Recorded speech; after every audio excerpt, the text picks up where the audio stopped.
Okay, तो most probably आप अपने बिस्तर से उठते हो, आपका बिस्तर बनाने का मन नहीं करता है, खिड़की खोलने का मन नहीं करता है, नहाने का मन नहीं करता है, ब्रश करने का मन नहीं करता है।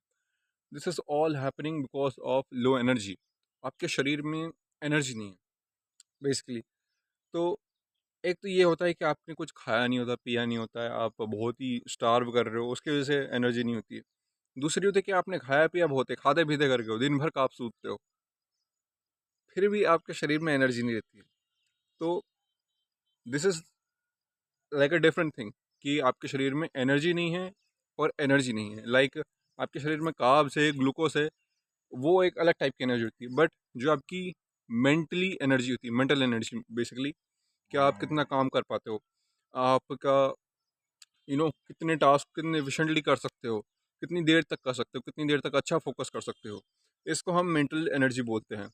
तो बेसिकली जो लोगों की मेंटल एनर्जी है वो बहुत कम होती जा रही है, और उनकी फिजिकल एनर्जी, फिर आपका दिमाग जिस प्रकार से सोचता है उसी प्रकार से आपका शरीर हो जाता है।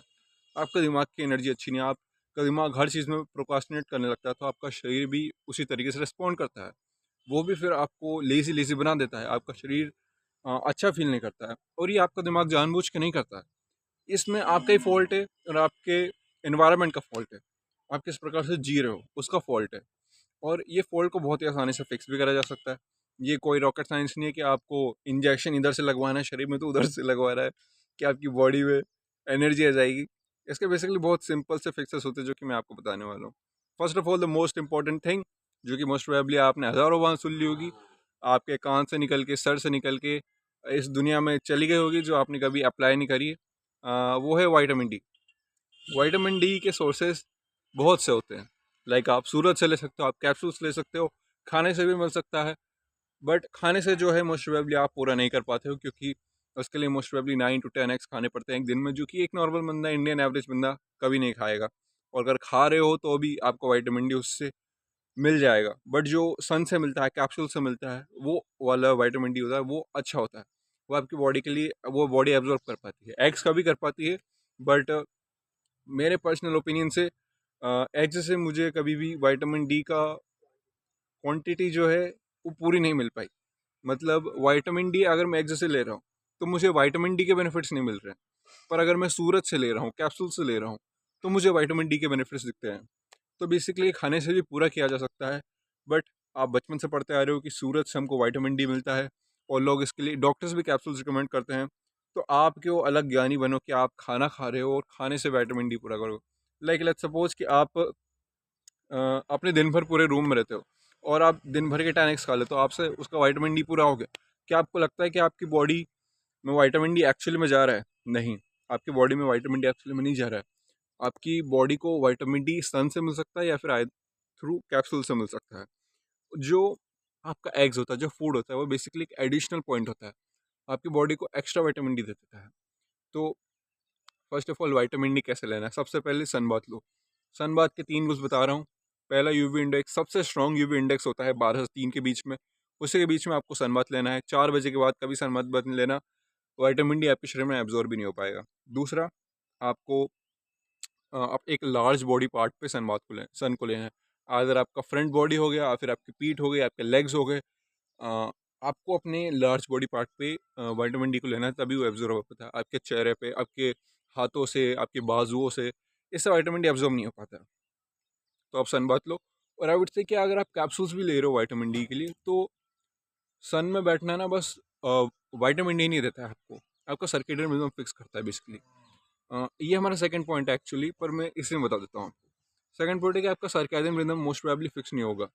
आप जब भी उठते हो सुबह, तो आपको गॉगी गॉगी, foggy foggy I mean feel होता है। आप नशे में रहते हो एक टाइप के। तो वो इसलिए होता है क्योंकि आपका सर्केडियन रिदम फिक्स नहीं। सर्केडियन रिदम ऐसा है कि आपकी बॉडी की नेचुरल क्लॉक होती है कि कब उसे उठना है, कब उसे सोना है। आपकी बॉडी को नेचुरली पता चल जाता है। लाइक अगर आप डेली 10 बजे सो रहे हो, तो आपकी डेली 10 बजे नींद आने लग जाएगी। डेली 7:30 बजे उठ रहे हो, तो डेली 7:30 बजे आपकी नींद खुलने लग जाएगी। This is what we call circadian rhythm, आपकी बॉडी की नेचुरल क्लॉक को हम बोलते हैं। और इसी में विटामिन डी का सबसे बड़ा रोल होता है। तो मैंने विटामिन डी के सनबाथ के रूल्स बता दिए। High UV index, large body part, and max to max 20 minutes में। इंडिया की जिस प्रकार से धूप होती है, 20 मिनट मेरे हिसाब से बहुत होता है। 20 मिनट से आपने ज़्यादा करा तो आपका बॉडी फ्राई हो जाएगा। और उसके बाद है हमारा कैप्सूल्स।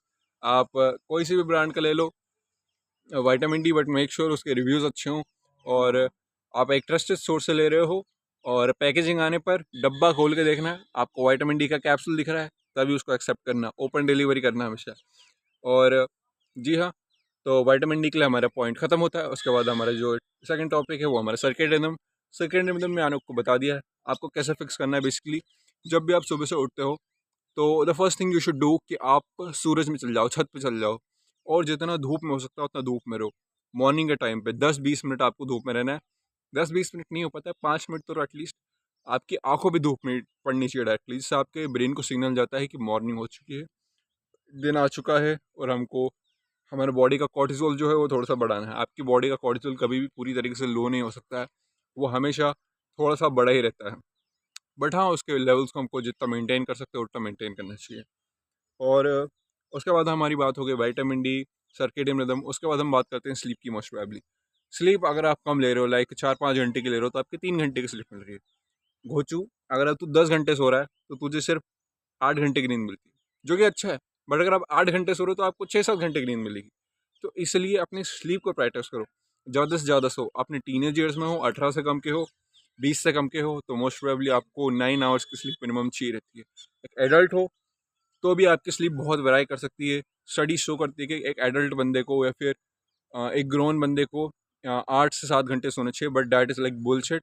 आपके शरीर को जितनी नींद चाहिए होती है उतनी नींद आपको उसको देनी पड़ती है नेचुरली। मेरे को तो 10 घंटे की नींद चाहिए रहती है, बट मैं 9.5-9 आवर्स ही कर पाता हूँ, तो वो मेरी बॉडी उससे काम चल जाता है। बट अगर मैं नेचुरल सोता हूँ विदाउट अलार्म या फिर विदाउट ऐसा सोचे कि मुझे सुबह उठना है, तो मेरी नींद 10 घंटे के बाद ही खुलेगी या फिर 9 घंटे के बाद ही खुलेगी।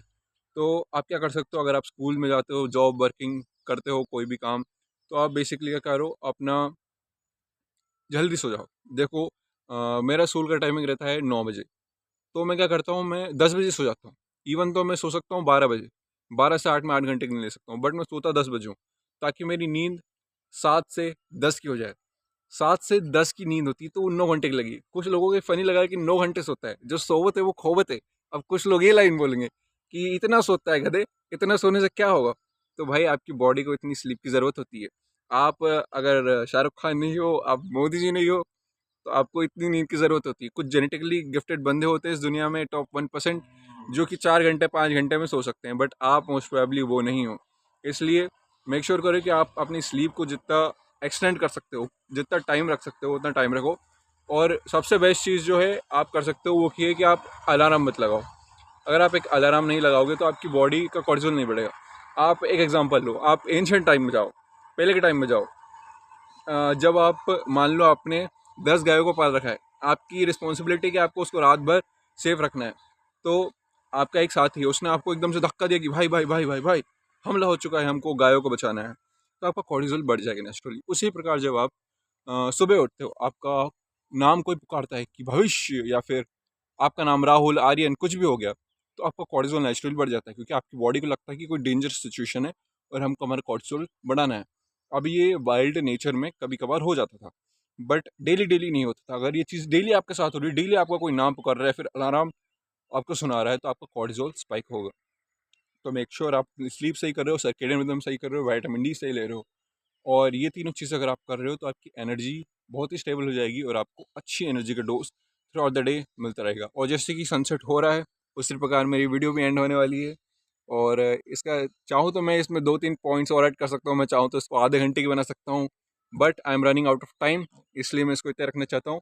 तो अगर आपको कोई भी क्रिटिसिज्म लगे तो मुझे कमेंट्स में रिस्पेक्टफुली बता देना। और यार, this was for the video. Thanks for watching. Bye.